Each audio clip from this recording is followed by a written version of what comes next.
you're in it, it slams into a damn wall, and you're not dead.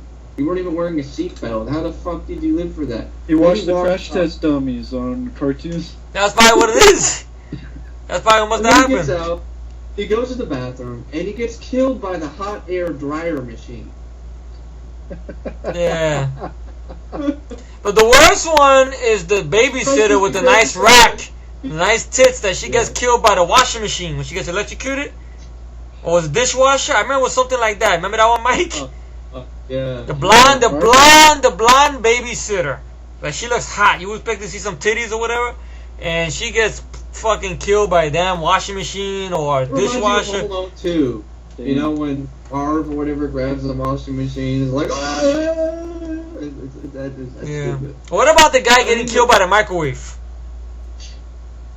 Yeah, I do remember that. That was horse shit. I mean, to this day, I still make sure the microwave door is closed when I cook anything. Like, fuck that. It's gonna make you turn into like a CGI bunch of melted ice cream. I'm a Sci-Fi Channel monster. No. And the way they kill him in the end is stupid. Like they somehow like fucking use some high-tech computer program that doesn't exist at all, and like drag him out of the computer into the real world, and he's just a bunch of digitized shapes running around with a knife. It's lame. Really lame movie. Well, I'll mention one I saw. Unfortunately, Ghost in the Machine sucks. Stay away from it, please. Unless you want to riff it. Unless you want to have your friends with you. No. And that's all. But. I'll mention the shitfest Children of the Corn, the remake.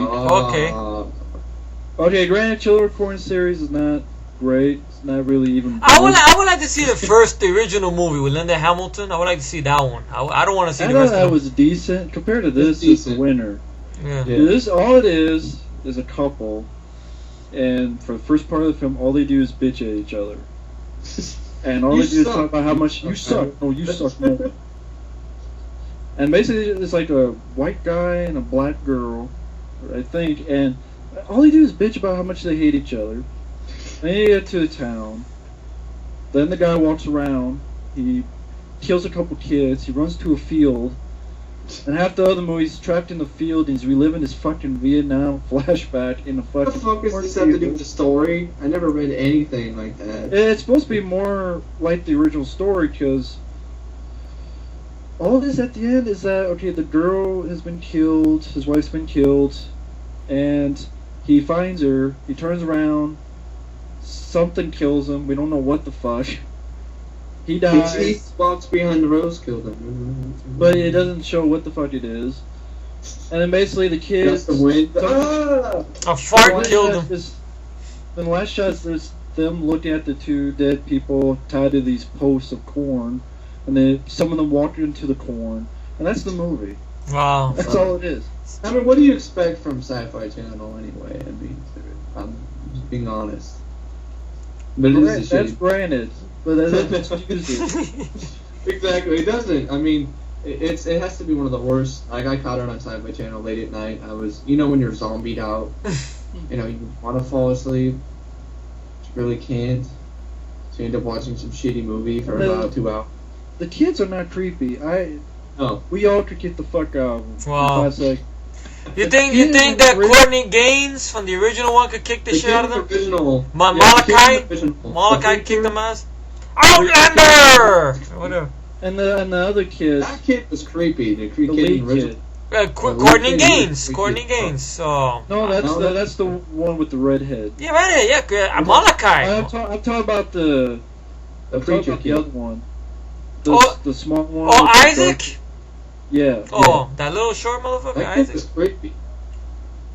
Yeah, I think it's like John Franklin. Yeah, that kid is effectively creepy. I think because it wasn't a kid, it was basically an older guy, but he was a sneak person. Yeah. And it worked. Here, the kid looks like you could kick him through a field goal. Score! Ah! Goal! It's like like those Spanish soccer games. Score! Metió ahí! They say something in Spanish, Efree, and then ended with goal. Ven pa carajo! Pew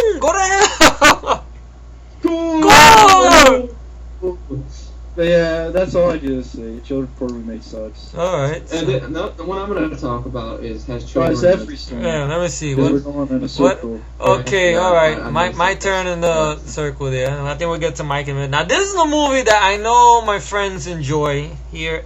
And I have a hatred to this movie because this movie ruins something very important. I know Matt is starting to laugh because he knows which name of the movie is going to be. I don't enjoy this movie. Yes, you do. Come on, what are you talking about? You were laughing at it with your father. Come on, stop lying.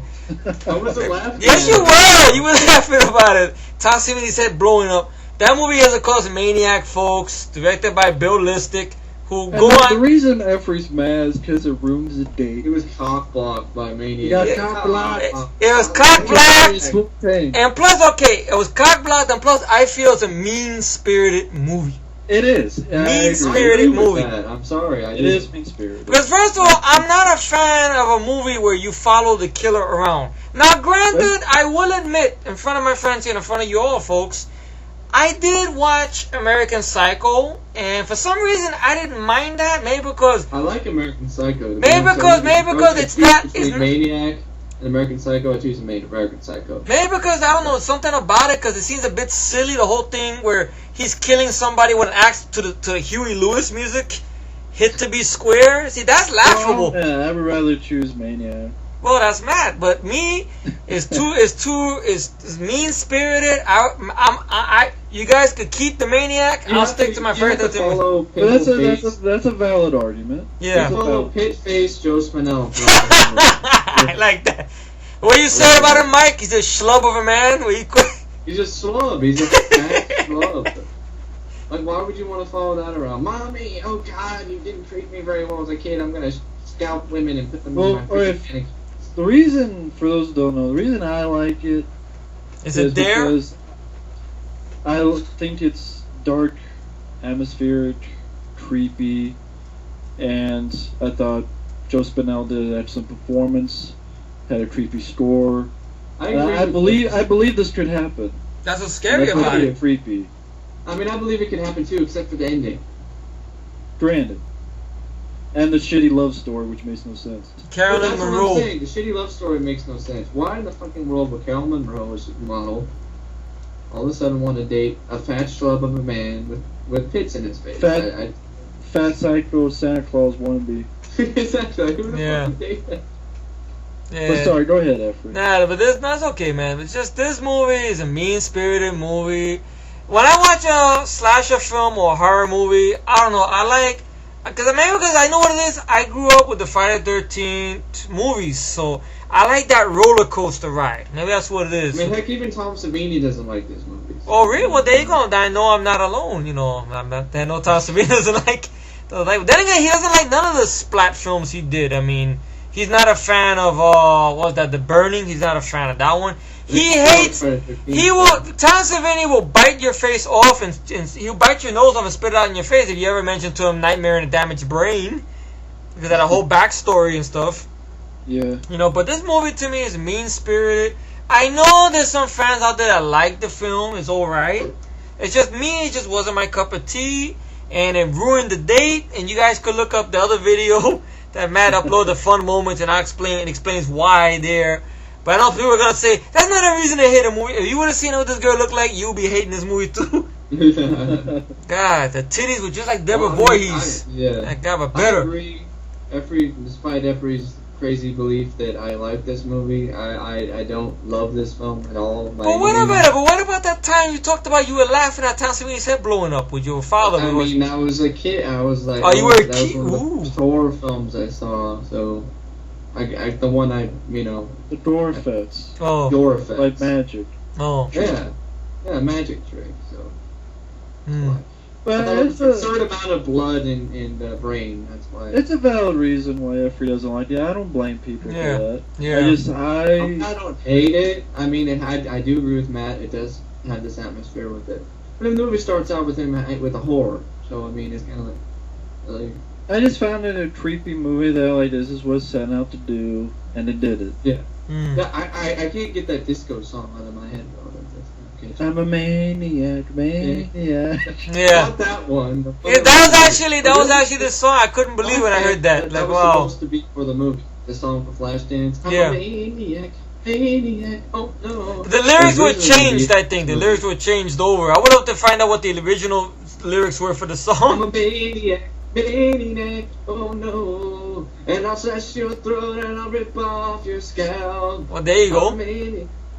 The rendition done by Mike Brown. I think I actually have it here. He's a maniac, that's for sure. He will kill your cat and nail him to the door. Wow. That's the fucking lyrics for Frank Zito. He's a maniac, oh, for sure. He will nail your cat and nail it to your door. Well, there you go, Mike. You need that. You need Frank Zito then to take care of your pussy problem. You see, take care of your the pussycat problems there.